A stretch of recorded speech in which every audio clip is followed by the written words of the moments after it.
जय जोहार। छत्तीसगढ़ी प्रमुख प्रादेशिक समाचार के संग मैं स्मिता शर्मा।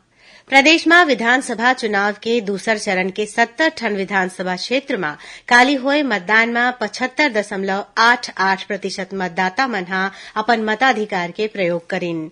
धमतरी जिला के कुरुद विधानसभा क्षेत्र में सबले ज्यादा 90.17% मतदान होइस। फिर रायपुर नगर उत्तर विधानसभा क्षेत्र में सबले कम 55.59% मतदान दर्ज करेगिस।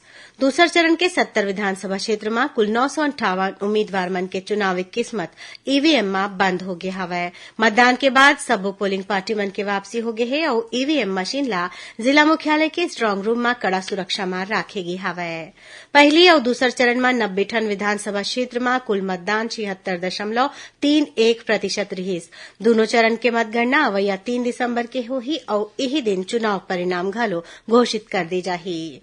प्रदेश में बखत किसान मन ले समर्थन मूल्य में धान खरीदी करे जावत है। अभी तक 1,33,000 किसान मन ले 5,13,000 मीट्रिक टन ले ज्यादा धान के खरीदी करे जा चुके हैं। धान बेचे बर 26,87,000 ले ज्यादा किसान मन हा पंजीयन कराइन है। सेना भर्ती कार्यालय जबलपुर डहार ले अग्निवीर सैन्य पुलिस के रूप में महिला उम्मीदवार मन बर यही महीना 29 नवंबर के जबलपुर में रैली के आयोजन करे जाही। विश्व कप क्रिकेट टूर्नामेंट के फाइनल मुकाबला काली भारत और ऑस्ट्रेलिया के बीच गुजरात के अहमदाबाद के नरेंद्र मोदी स्टेडियम में खेले जाही।